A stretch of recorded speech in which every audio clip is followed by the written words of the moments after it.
we're just gonna get right into it. I hope that you guys came prepared. I did prepare a little review. I graded your papers. I didn't bring the papers.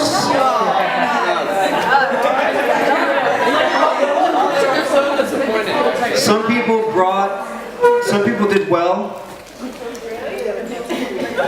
But I just, one of the questions is, have you ever heard of Rerum Novarum? And a lot of people answered no. And technically that's not a wrong answer. So I gave you credit for that because it was so hard. It was like bleeding red. So okay. Can you guys see this? Yes.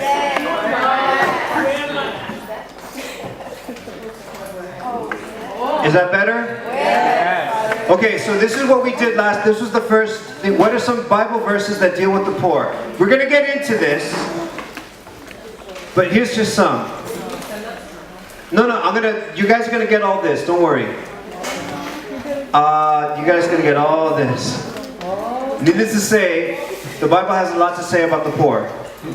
And I stopped. There was the New Testament, there was a lot. I just stopped. Okay, and it keeps on going. All right. ¿Qué es eso? Quítate. What does preferential option for the poor mean? Basically, Bronx translation, that in our living out of our faith, we must always have a place for the poorest and the weakest, always. So I'm breaking it down, but this is a really nice, pretty, flowery answer, okay? Through one's words, prayers, and deeds, one must show solidarity with and compassion for the poor. Therefore, when instituting public policy, one must always keep the preferential option for the poor at the forefront of one's mind. Accordingly, this doctrine implies that the moral test of any society is how it treats its most vulnerable members. The poor have the most urgent moral claim on the conscience of the nation. We are called to look at public policy decisions in terms of how they affect the poor. Okay. Canon law, the Christian faithful are also obliged to promote social justice and mindful of the precept of the Lord to assist the poor. So we're going to go later on to the streets of New York, and we're going to give food. But I have a question for them, because the Pope asked the world a question. He asked the world a question. He said, why is it that if a homeless man dies of cold, it's not news? But if a bank begins to fail, everyone is worried and says, what is happening to us? And he said, this is the crisis in our society. And basically it's this, is that we don't put the needs of the poor, sometimes it doesn't even enter into the conversation. So basically, in not so many words, that when it's all said and done, we always have a place for the weakest and the poor. That's kind of my translation. Just so that you guys can, pa que se grabe, but so that it'll stay in there, okay? All right, keep on going. What is a social encyclical? All right, I got this fancy answer, right? But basically, it's a letter from the Pope, a serious letter from the Pope on some sort of social issue, usually economic, labor, talking about what the church has to say about what's going on. Does the Pope have a place to have something to say about child labor? Yes, he does, because it affects us. It's part of us. And for a lot of times, us Americans, we're like, whoa, the church isn't supposed to be talking about that. But we've always been talking about this, and there's a huge, long tradition. So basically, it's a large-scale, detailed letter sent out by the Pope to everyone in the world treating social issues, usually economic ones, with a combination of critique and counsel, defining paramount principles, pointing out urgent problems, suggesting a direction for solutions. In other words, the Pope is saying something about what's going on economically, with labor, algo social, something that's going on in the social world. Okay? Have you heard of Rerum Novarum? If so, who wrote it, and about what time? What was the social need at the time? One person got this right. Lewis. You got this right. Yeah, I think, yeah, you got this right. Okay. So, Rerum Novarum was like the first social encyclical, así con esa definición, like just talking, with that definition, just talking about social issues. Bishops had always written about these things, but like this is a little bit like more formal. It's like, okay, all right, let's talk about this kind of thing. So Leo the 13th, who? Leo the 13th. Leo the 13th in 1891. What was going on in 1891? There was the Industrial Revolution. There was all this stuff going on, and a lot of people were working in the factories. But like this is like, ghetto ain't even a word for what was going on. It was so messed up. People were like dying, chemicals. Tons of poor people were going into the cities, and there was tons of poverty. It was like on a scale that we had never seen. And so there was a lot of stuff going on, and there was a lot of messed up stuff going on. You know, the 40-hour work week? Eso no existía.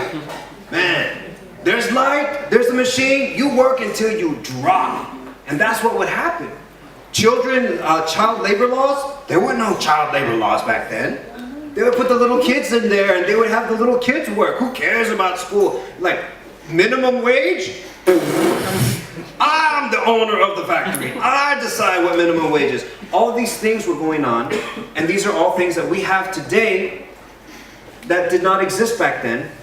And so Leo the 13th saw all this going on. He said, this is messed up. But there was other things going on. There was like communism going on. They were saying, what we need to do is revolt and take all this from the rich and give it to the poor. And like, we'll have everything in common because no one should have anything. But the Pope was saying, well, hold on a second, hold on. You know, we do have a right to own things, like you guys read in your readings. We do have a right to organize and have a union, which like some rich people were saying, you guys don't have a right to do that. And so like the church is kind of like getting everybody mad because she was bringing the gospel. She was bringing what Jesus would say at that time. So try to imagine all this craziness going on and the Pope speaking something that was so foundational at the time, speaking about the poor. That's basically what the answer was. Okay? Name a couple saints who worked in the Western world who are known for their social service other than Mother Teresa. You guys did really well. You guys did really well. You guys knew a lot of different saints that did this. I encourage you to, we're going to keep on talking about the saints. I encourage you to learn new ones. Because one thing that the saints did is like they had such a love for the poor, like basically all of them. And can you name some more recent social encyclicals from the popes and perhaps a little of what they contain? Okay, so the popes have been talking about this for a long time. I have a list. Maybe what I can do, like if all you do, if you Google social encyclicals, there'll be a whole bunch of lists that come up. The one that I suggest, like if you're going to read one, Quadresimo Anno, that's not a good one. That's a good one, but that was written in the 20s. Peace on Earth is good, John the 23rd. But I suggest, ¿dónde está?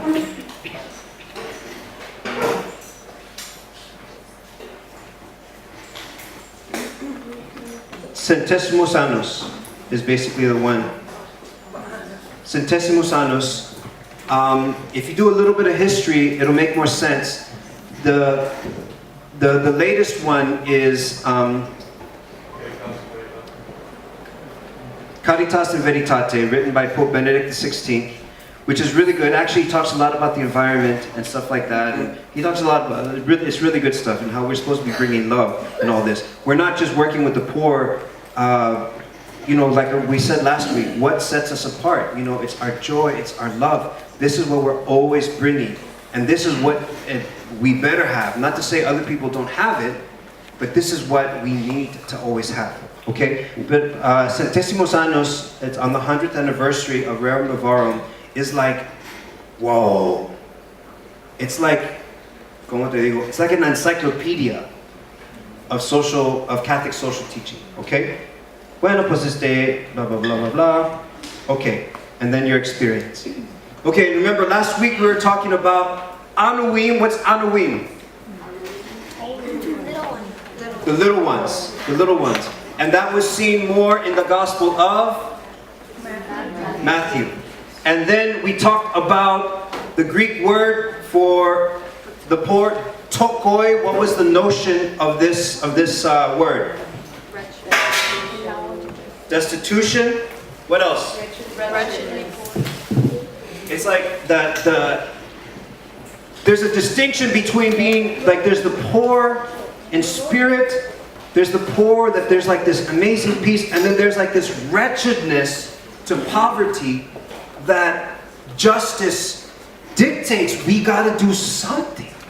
We gotta do something. I could tell you stories, but I'm not. I'm gonna just try to continue to get to it. Okay, and so if you're too much like, oh, the poor, they're blessed, God's gonna take care of them, that's so wonderful, God loves the poor, He'll take care of the poor, that's great. What happens when we just think about that? What are some of the dangers? Become passive. Passivity. Okay, what else? Anything else? That's basically that summarizes, right? And if it's just, oh man, we gotta do something, man, it's so messed up, kids are dying, there's homeless out there, if I get too much over there, what's some of the risks? Activism. Well, what's wrong with that? You forget the joy. You forget the joy, what else do you forget? What else do you... Christ. Huh? You don't bring Christ. Sometimes you forget why you're actually doing this. Because we are coming ultimately because Christ saved us, right? So what we need is there has to be a tension between seeing the blessedness in poverty, but seeing like injustice what we need to change, and letting that keep the bridge from falling down, okay? And so these are some of the things that we went